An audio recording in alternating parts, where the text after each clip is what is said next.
Assalamualaikum warahmatullahi wabarakatuh. Perkenalkan, saya Arneta Sari dari Program Studi Pendidikan Biologi Fakultas Keguruan dan Ilmu Pendidikan Universitas Maritim Raja Ali Haji. Baiklah, di sini saya akan menjelaskan materi tentang struktur dan fungsi kloroplas. Adapun poin yang akan saya bahas pada materi struktur dan fungsi kloroplas, yang pertama mengenai pengertian dari kloroplas itu sendiri, yang kedua ada struktur dari kloroplas, yang ketiga ada komponen pada kloroplas, selanjutnya ada fungsi pada kloroplas, dan yang terakhir ada proses fotosintesis pada kloroplas. Nah, kita masuk ke poin yang pertama, pengertian dari kloroplas. Kloroplas ini merupakan salah satu organel yang terdapat pada tumbuhan. Nah, kloroplas ini merupakan bagian dari plastik yang mengandung klorofil. Pada kloroplas ini itu terdapat proses fotosintesis. Nah, pada proses fotosintesis kloroplas ini itu terdiri dari dua fase. Ada fase gelap dan fase terang. Nanti akan kita bahas mengenai proses pada fotosintesis selanjutnya.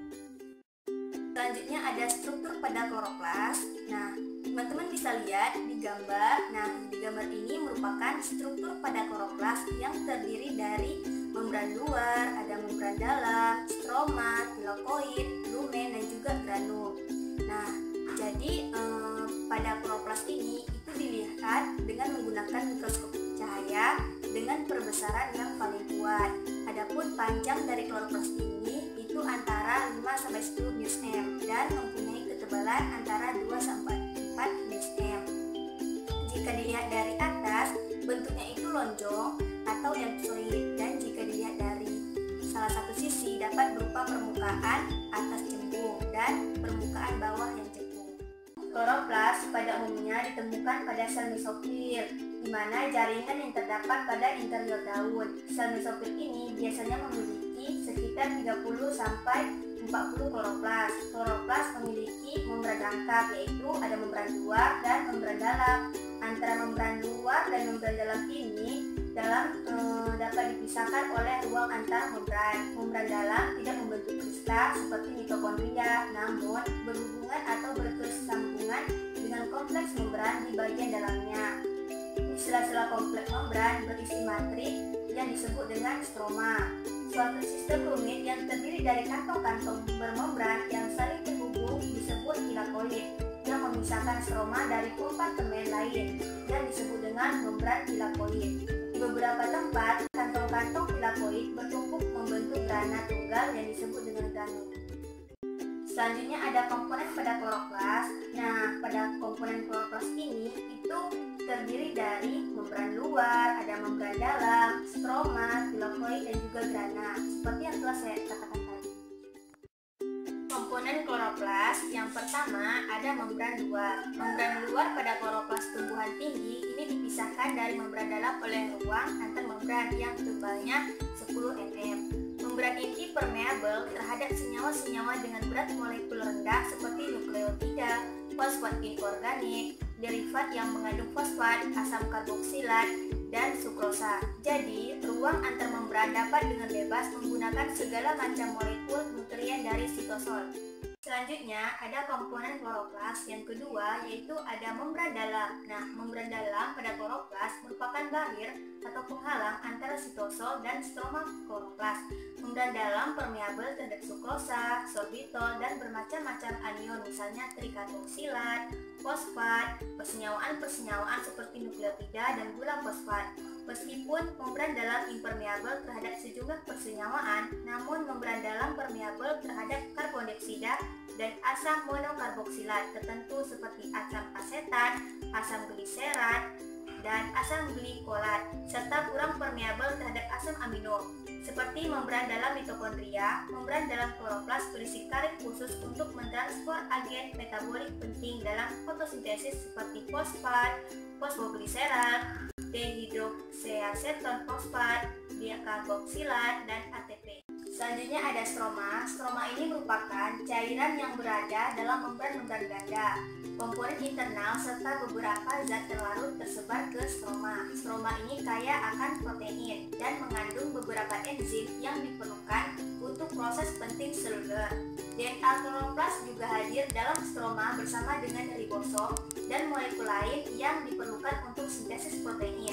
Pati disintesis melalui fotosintesis, disimpan dalam stroma dalam bentuk butiran. Komponen kloroplas selanjutnya yaitu ada tilakoid. Nah, selain dua membran yang membentuk membran, kloroplas mengandung sistem membran internal yang ketiga, yaitu tilakoid. Tilakoid internal, membran terikat kompartemen yang dibentuk oleh membran tilakoid tersebut. Bagian internal tilakoid disebut lumen tilakoid dan berisi plastiosanin dan molekul lain yang diperlukan untuk pengangkutan elektron. Komponen kloroplas yang terakhir yaitu ada grana. Nah, apa sih grana itu? Nah, grana ini merupakan tumpukan dari beberapa tilakoid yang diatur dalam bentuk cakram yang ditumpuk antara yang satu dengan yang lainnya dan terhubung satu sama lain melalui tilakoid integrana atau tilakoid stroma. Kepadatan grana pada kloroplas organisme autotrof berbeda-beda. Perbedaan ini salah satunya disebabkan oleh faktor adaptasi terhadap lingkungan. Sebagai contoh, lamun akoroid mengurangi kepadatan grana dalam kloroplas sebagai bentuk adaptasi dengan lingkungan akuatik. Selanjutnya ada fungsi pada kloroplas. Nah, fungsi pada kloroplas ini sebagai tempat berlangsungnya proses fotosintesis yang terdiri dari satu set reaksi yang memanfaatkan energi matahari dan mengubahnya menjadi energi kimia.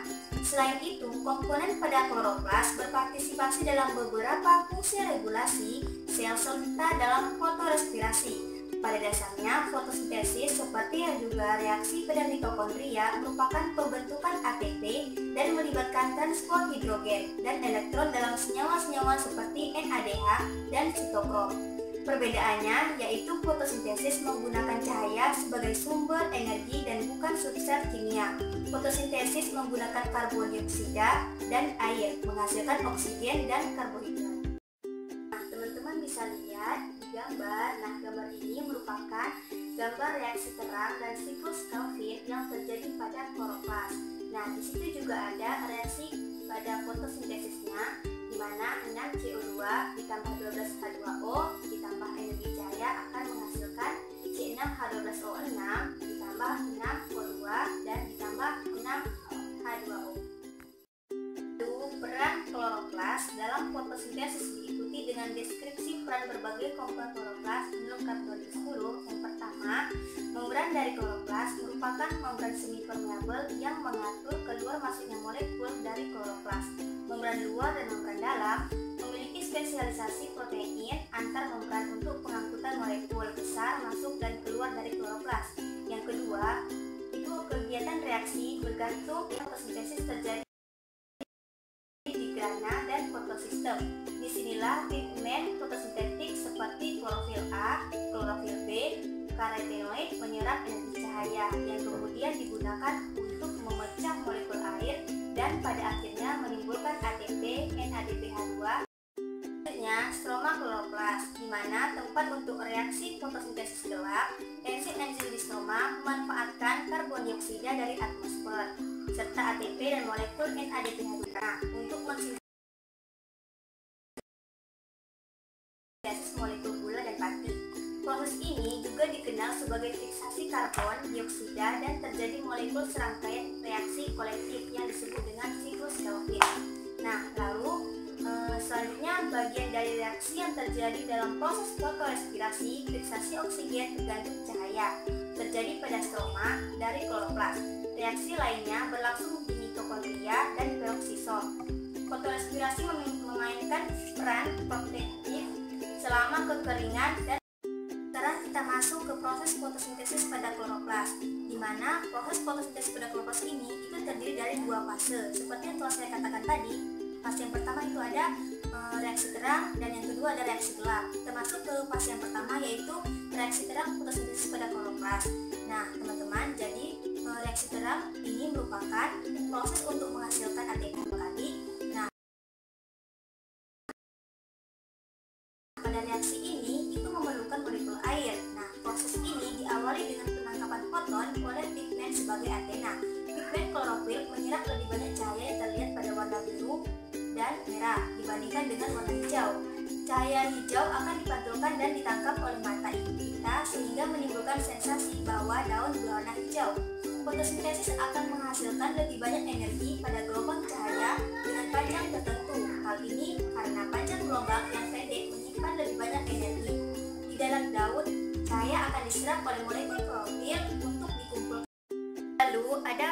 fase gelap. Nah, reaksi gelap pada fotosintesis, di mana reaksi gelap ini merupakan tahap 2 di mana proses-proses yang tidak bergantung langsung pada keberadaan cahaya. Reaksi-reaksi ini terjadi pada bagian matriks, stroma, kloroplas. Pada bagian ini terdapat seluruh perangkat untuk reaksi-reaksi penyusunan zat gula. Reaksi tersebut memanfaatkan zat energi tinggi yang dihasilkan pada reaksi terang, yaitu ATP dan NADPH. Pada tumbuhan proses biokimia yang terpicu adalah siklus Calvin yang mengikat karbon dioksida untuk membentuk ribosa dan kemudian menjadi gula seperti glukosa. Nah, reaksi ini disebut juga dengan reaksi gelap karena tidak bergantung pada ada tidaknya cahaya. Reaksi ini dapat terjadi meskipun dalam keadaan gelap, yaitu tanpa cahaya. Sekian materi yang telah saya jelaskan mengenai struktur dan fungsi pada kloroplas. Semoga dapat bermanfaat bagi kita semua. Dan saya akhiri dengan wabillahi taufiq wal hidayah. Wassalamualaikum